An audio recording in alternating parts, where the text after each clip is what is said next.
জব্বরের বলিখেলা মেলায় গিয়েছিলাম, আর কিছু কিনবো না তা কি করে হয়? মাটির জিনিসপত্র তো অবশ্যই কিনতে হবে। যতগুলো দোকান উঠেছে, যতগুলো স্টল উঠেছে, সব কিছুর মধ্যে শুধু আমার চোখ যাচ্ছিল এই মাটির জিনিসপত্রে, কখন আমি এগুলো কিনবো।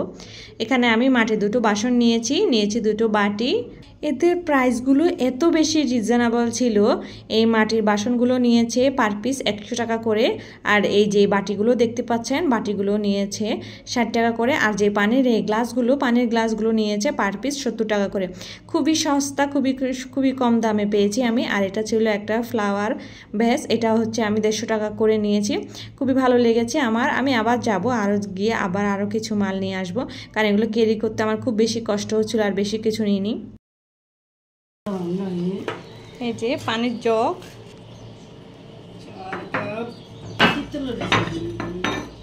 নাস্তার বাটি, আর কি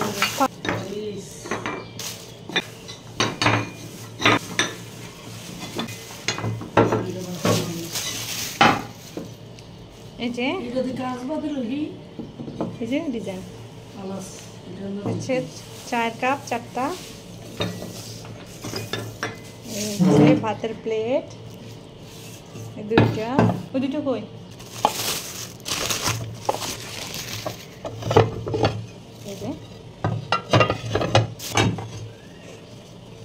এই যে এটাও বল, এটা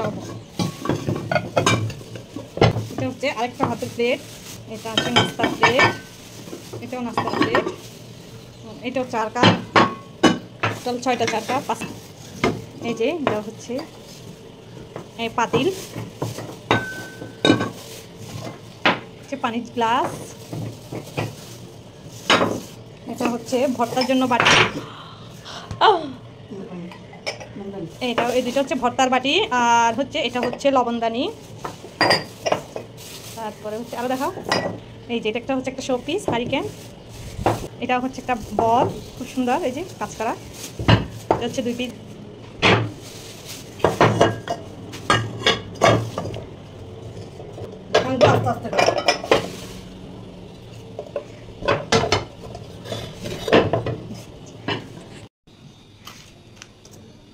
আর এই যে এখানে আমি আমার ছেলের জন্য বাসি নিয়েছিলাম, আর হচ্ছে কাচের চুড়ি, অনেক দিনের পছন্দ ছিল। ব্ল্যাক কালারের কাচের চুড়ি নাই আমার কাছে, তাই ভাবলাম নিয়ে নিই।